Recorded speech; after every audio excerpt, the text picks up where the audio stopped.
इस वक्त telephone line पर हमने लाहौर से ज्वाइन किया है, सीनियर स्पोर्ट्स एंकर है, स्पोर्ट्स जर्नलिस्ट हैं हाफिज मोहम्मद इमरान ने, क्योंकि अब से कुछ ही देर के बाद हुजूरी बाग, जो तारीखी हुजूरी बाग है लाहौर का, वहाँ पर तकरीब शुरू होगी। हाफिज इमरान से बात करते हैं। अस्सलाम वालेकुम इमरान। वालेकुम बेग साहब। वालेकुम सलाम, बहुत शुक्रिया बेग साहब। ये बताएं कि क्या मतलब कौन सी ये तकरीब है, क्योंकि टीमें तो सारी मौजूद नहीं है, ये पाकिस्तान क्रिकेट बोर्ड तकरीब करा रहा है इमरान? जी बिल्कुल बेग साहब, अभी उसी रास्ते पर हूँ। जब आप तारीखी हुजूरी बाग कह रहे थे तो फिर मेरे एक तारीख रकम हो, फिर कुछ देर में वहाँ पर जाएंगे, बादशाह सलामत से मुलाकात होनी है लोगों की, तो देखें क्या होता है। लेकिन ये पाकिस्तान क्रिकेट बोर्ड की तरफ से है, ICC के ऑफिसर्स होंगे जैसा कि उन्होंने बताया है, और उसके साथ साथ पाकिस्तान क्रिकेट बोर्ड के ऑफिशियल्स होंगे, कुछ और लोग भी होंगे। पाकिस्तान की टीम तो नहीं होगी, क्योंकि टीम तो यहाँ पर है कराची में। हाँ, कराची में है। ना अफगानिस्तान की टीम होगी, ना न्यूजीलैंड की टीम होगी। तो बुनियादी तौर पर ना बेग साहब, आप आज से अगर हम देखते हैं या आज सारी टीमें जो हैं, जो कि जिन्होंने बुनियादी तौर पर शरीक होना है, उनकी अक्सरियत पाकिस्तान में पहुंच चुकी है। हाँ। तो चैंपियंस ट्रॉफी का असल में आज से ना स्विच ऑन हो गया। हाँ। और आज से उसकी सरगर्मियां बाकायदा तौर पर शुरू हो जाएंगी। अल्लाह करे कि ये बड़े कामयाब और अमन व अमान के साथ इसका इनेकाद हो, पाकिस्तान आजाद का दिफा करे, और तमाम टीमें 6 जो पाकिस्तान में यहाँ पर आई हैं अच्छी और खुशगवार यादों के साथ पाकिस्तान से वापस रवाना हो, और इसके बाद पाकिस्तान क्रिकेट का एक ऐसा दौर शुरू हो जहाँ पर पाकिस्तान में एक मरतबा से फिर ICC के इवेंट्स तसलसल के साथ पाकिस्तान को उनकी मेजबानी मिले। तो ये एक नई ख्वाहिश जरूर है और हर पाकिस्तानी यही चाहता है। लेकिन आप क्या समझते हैं, जो पाकिस्तान की परफॉर्मेंस है, शायकीन क्रिकेट ने बड़ी तवक्कुआत वाबस्ता की थी, दिफाई चैंपियन है पाकिस्तानी टीम, 2017 में जीती थी, इस कारकर्दगी को देखते हुए कितनी तवक्कुआत हैं आपको? देखिए बेग साहब, अभी जैसे आप बात कर रहे थे, जलाल पे भी तशरीफ फरमा है, और जो पाकिस्तान की इस टीम से आप पाकिस्तान को किसी भी जगह पर रेस से बाहर, दौर से बाहर तो नहीं कर सकते, क्योंकि इनको कहा जाता है कि ये अनप्रडिक्टेबल है। लेकिन जब हम मजमूई तौर पर जायजा लेते हैं तो जो पाकिस्तान में जिस तरह से क्रिकेट प्रोपोगेट हो रही है, या जिस तरह से लोग, जिन लोगों के किरदार बताए जा रहे हैं पाकिस्तान के क्रिकेट में लोगों को, तो वो तो जो क्रिकेट की चीजें हैं उनसे मुताबिकत नहीं रखते हैं। मतलब हम अगर कहेंगे कि फलां खिलाड़ी हमारा ऑलराउंडर है, तो क्या किसी के 199 इंटरनेशनल रन हो और उसकी 4-5 साल की इंटरनेशनल क्रिकेट हो, क्या हम उसे एक ऑलराउंडर कह सकते हैं? एक ऐसा खिलाड़ी जिसके 228 इंटरनेशनल रन हो, 30-32 विकेटें हों, और उसकी 8 साल की कम से कम कमोबेश इंटरनेशनल क्रिकेट हो, क्या हम उसे ऑलराउंडर कह सकते हैं? इसने वक्त में तो एंड्रू फ्लिंटॉफ ने, एटली ने, कपिल ने, इमरान ने, मार्शल ने, हार्दिक पांड्या ने या कैलस ने, इन्होंने तो दुनिया फतह कर ली थी इतनी दौर में, इतने 8-9 वर्षों में। तो हम अगर आज हम ये कह रहे हैं कि हमारे ऑलराउंडर हैं, तो ये हमारे लिए ना बड़ा तशवीशनाक। लेकिन हम BPL की परफॉर्मेंस पर क्यों टीम को सिलेक्ट करते हैं? हमने जो तीसरा फास्ट बॉलर लिया हारिस रऊफ की अनफिट होने की वजह से ट्राई सीरीज के लिए, आकिफ जावेद, वो भी BPL में परफॉर्म कर रहे थे, और कहते हैं खुर्शीद शाह ने बड़े छक्के लगाए और फहीम अशरफ ने BPL में अच्छा परफॉर्म किया। तो हम BPL की परफॉर्मेंस पर पाकिस्तान की टीम मुंतखब करेंगे क्या? अल्लाह करे बेग साहब कि वो दोबारा छक्के लगाए पाकिस्तान में चैंपियंस ट्रॉफी खेलते हुए।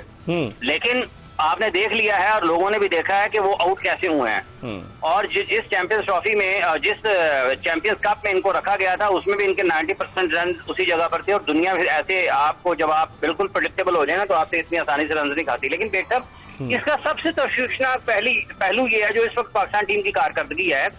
आज अगर पाकिस्तान के पास ऑलराउंडर नहीं है, बॉलर्स नहीं है, बैटर्स नहीं है, तो इसका जिम्मेदार कौन है? ये खिलाड़ी तो बड़ा आसान रास्ता है कि इनके ऊपर तनकीद शुरू कर दी जाए, लेकिन वो जो चिलमन में छुपे बैठे हैं अपने कमरों में गुज़िश्ता कई बरसों से पाकिस्तान क्रिकेट बोर्ड में, जो साफ सामने भी नहीं आते, साफ भी नहीं है, उनको पूछना चाहिए कि भाईजान आपने क्या है पाकिस्तान की क्रिकेट के साथ? आप क्या करते रहे गुज़िश्ता 5-7-8 वर्षों में?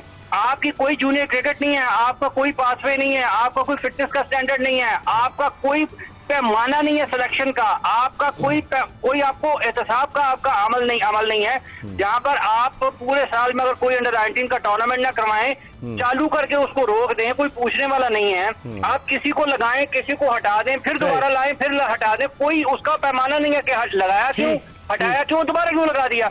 तो ये तो सवालात हैं। ये सवालात के जवाबात हम जानने की कोशिश करेंगे। आपका बहुत बहुत शुक्रिया। आप जाएं हुजूरी बाग और अटेंड करें। जलाल भाई, डोमेस्टिक क्रिकेट को इन्होंने एक रोलिंग स्टॉक आया हुआ है। अंडर 19 शुरू होती है, एक मैच होता है, फिर रोक देते हैं।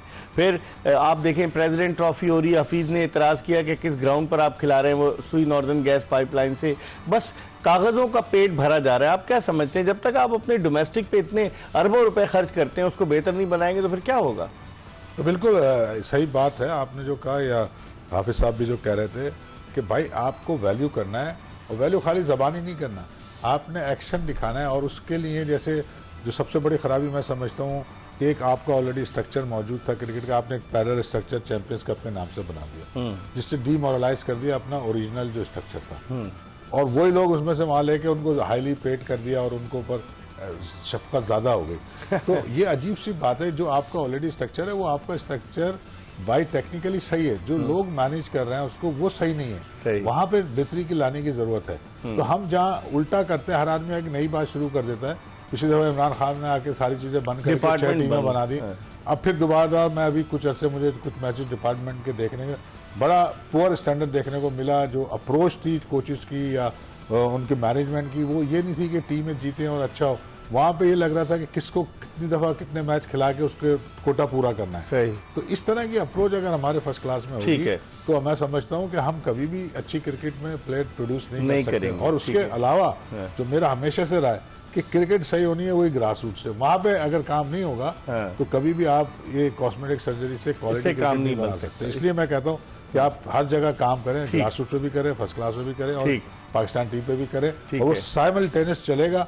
और उसके रिजल्ट बाद में भी थोड़े लॉन्ग टर्म पे आए। ब्रेक के बाद एक मरतबा फिर पाकिस्तान के former test fast bowler qualified coach Jalaluddin के साथ शो में आपको खुशामदीद कहते हैं। और ब्रेक पर जाने से कबल जलालुद्दीन जो बात कर रहे थे कि हमारे पास क्यों नहीं रिप्लेसमेंट है, हमारे पास टैलेंट क्यों नहीं है, उसकी बुनियादी वजह यह है कि डोमेस्टिक क्रिकेट का तिया पाचा हो चुका है। इन्होंने खुद देखा जाकर, अभी बता रहे थे कि डोमेस्टिक क्रिकेट के जो मैचेस हैं, जिस तरीके से मैचेस हो रहे हैं, बस कागज़ों का पेट भरा जा रहा है। यार भाई, लेकिन जो लोग हेल्म ऑफ अफेयर्स पर हैं, ये उनकी जिम्मेदारी है ना कि वो इसको बेहतर करें। इतने पैसे पाकिस्तान क्रिकेट बोर्ड खर्च कर रहा है विमेन क्रिकेट पर, मर्दों की क्रिकेट पर, अंडर 19 और इधर उधर, लेकिन रिजल्ट तो कुछ भी नहीं आ रहा। एक तो सबसे हैरानकुन बात यह है कि बाकी दुनिया में कहीं भी इस तरह नहीं होता कि क्लब से लेके और फर्स्ट क्लास एक साथ सब कुछ हो रहा है। सब कुछ क्रिकेट बोर्ड खर्च करता है। हाँ। मैं मतलब इस बात पे हैरान हूँ। हाँ। उनका काम ये नहीं है, एसोसिएशन अपना फंड अलग रेज करे, अपने उनके पास अथॉरिटी, मगर क्योंकि उन्हें सेंट्रलाइज किया हुआ है, कंट्रोल करना चाहते हैं, उसके आगे मकासद बहुत अलग हैं जो कि गवर्निंग बोर्ड से रिलेटेड करते हैं। तो सारा पैसा बोर्ड को लगाने की जरूरत नहीं है, जिसकी जो रिस्पॉन्सिबिलिटी है वो करेगा। हाँ। तो कहने का मकसद यह है कि जब आप हर चीज़ को कंट्रोल करने की कोशिश करेंगे फ्रॉम द लाहौर, तो फिर खराबियां तो पैदा होंगी। जिसकी जो रिस्पॉन्सिबिलिटी है या उनका रोल है उनको करने दें, अकाउंटेबिलिटी जरूर करें। मगर हमारे यहाँ क्या है, पहले हम कहते हैं कि ये बेईमानी करेगा इसलिए हम इसको नहीं देंगे। भाई पहले उसे बेईमानी करने दे दो, फिर पकड़ो ना। आप पकड़ तो रहे नहीं, और पहले से हर चीज़ सेंट्रलाइज कीजिए। तो मैं भी यहाँ पे रहा हूँ, रीजनल कोच भी रहा हूँ, और उस दौरान में RDM भी होता था। 1000 रुपये भी वो सेंक्शन कराने के लिए फैक्स करते थे वहाँ पे लाहौर में। तो इस तरह की जब अप्रोच रखी ट्रस्ट नहीं करते, मतलब नहीं करना चाहिए ना, अपने कंट्रोल में रखना चाहते हैं। और पाकिस्तान क्रिकेट बोर्ड का काम है, क्लब क्रिकेट भी वो कराए, जो लोकल एसोसिएशन है उनके काम है, उनके ऊपर रिस्पॉन्सिबिलिटी डाली जाए, वो अपने फंड रेज करे। और ऐसा कुछ है नहीं। तो ये सारी खराबी क्योंकि आपने वहाँ से बैठे कंट्रोल करना है, क्लब में मैनिपुलेशन करनी है, वोटिंग के ज़माने में, इलेक्शन के ज़माने में, ताकि रीजनल जो हेड हैं वो ऐसे आए जो कुछ बोल ना सकें। हाँ। इस तरह की चीज़ें हैं जो कि गवर्निंग बोर्ड के पे जाके रिफ्लेक्ट करती है। हाँ। तो मैं समझ रहा हूँ इसकी खराबियाँ बहुत सारी हैं। उसमें डोमेस्टिक क्रिकेट भी उसी तरह आ जाती है। और जो लोग उसमें हाफिज इमरान ने बात की, भाई जो लोग इस चीज़ को खराब कर रहे हैं उनका पूछा जाए, वो तो पीछे बैठे हैं पर्दे के। लेकिन जो आपने गवर्निंग बोर्ड की बात की, अरबों रुपए का बजट, डॉन में स्टोरी छपी थी, 20-25 मिनट में अरबों रुपए का बजट मंजूर हो गया। तो इसका मतलब है गवर्निंग बोर्ड के अरकान जो हैं वो सिर्फ सुनते हैं, दस्तखत कर देते हैं, बोलते नहीं है। सारा कुछ जाके वहाँ खत्म होता है। अच्छा, वहाँ लोग वही चाहिए जो आपने बताया ना, वही करें। तब जो है पावरफुल चेयरमैन होता है। अच्छा, और जाहिर है हमारे मुस्लिम साहब तो बहुत ही पावरफुल है, हाँ। तो कोई चू भी नहीं कर सकता वहाँ। सही। मगर ऑफिशियली तो हर एक को डिबेट करनी चाहिए ना। हाँ बिल्कुल। आपको पता है कि एक दफा मैं भी 2010 में अपॉइंट हो गया था, मुझे उन्होंने अडॉप्ट नहीं कराया गवर्निंग बोर्ड में। मैं हो गया था डिपार्टमेंट की तरफ से नॉमिनेट, कस्टम्स की तरफ से नॉमिनेट हुआ, डिपार्टमेंट का एक नुमाइंदा होता था। मैं गया हाई कोर्ट, सुप्रीम कोर्ट, वो पैसे खर्च करता रहा और टेन्योर ही खत्म हो गया। बताइए। तो वहाँ पे फिर मुझे अंदाजा हुआ उस वक्त कि भाई वहाँ तो गवर्निंग बोर्ड में वो चाहिए जिसने सिर्फ साइन करने हो Yes, और sir. अपनी जो मजे हैं वो उड़ाए, मजे पूरे पूरे करे। करे, हाँ, मगर बोलने के जो है ना वो सब नहीं, जरूरत तो नहीं इसलिए जाहिर है कि जो भी बोर्ड के अल्टीमेट डिसीजन के बाद जो भी चाहे वो बजट हो उसका फैसला गवर्निंग बोर्ड ने करना होता है, अप्रूव करना होता है। सही। अगर वहाँ से अप्रूव नहीं होगा तो ऑडिट एक्शन और ऑब्जेक्शन भी आ सकता है। सही। तो इसलिए सारा फोकस वहाँ है और जितनी भी नीचे क्रिकेट हो रही है उसके लुबे-लुबाब उसका आगे रिफ्लेक्शन आ रहा है ना उसका। रिफ्लेक्शन जो है ना गवर्निंग बोर्ड में खत्म ठीक होता है। है। दूसरी चीज जलाल भाई, आप क्या देखते हैं इन 8 टीमों में जो परफॉर्मेंस है करंट टीमों की? आप पाकिस्तान, भारत, न्यूजीलैंड, बांग्लादेश, इस ग्रुप से आप किसको देखते हैं सेमीफाइनल के लिए क्वालिफाई करे? और फिर इस तरह से हम दूसरे ग्रुप की भी बात करेंगे। देखिए ओवरऑल तो जो भी इस तरह का टूर्नामेंट होता है वो टफ होता है हर टीम के लिए। और जैसे हमने कहा ना कि जो टीम अपनी पहली चीज़ होती है कि सिलेक्शन सही हो, कॉम्बिनेशन सही बने। हमने देखा कि न्यूजीलैंड ने भी अच्छा बनाया हुआ है, इंडिया ने भी अच्छा बनाया हुआ है, बांग्लादेश के पास ऑलरेडी उनके पास कॉम्बिनेशन है, हम उसमें फेल हुए अच्छा कॉम्बिनेशन बनाने में। तो पहली चीज़ तो सिलेक्शन आ गई, हम नहीं कर सके अच्छा से और बहुत लेट हमने किया। दूसरी बात यह है कि जो टीमें उस दिन परफॉर्म करेंगी जब मैच होगा तो उसमें ग्रैब करनी होती है अपॉर्चुनिटी को, हम लॉस्ट कर देते हैं। हमारा फील्डिंग का स्टैंडर्ड आपने देखा अच्छा नहीं है, तो ये एक हमारा ग्रे एरिया है। फिर आ जाए बॉलिंग में जैसे हमने कहा कि स्पिनर हमारे पास एक ही पर्टिकुलर स्पिनर है, उस पर आप कितना रिलाई कर लेंगे।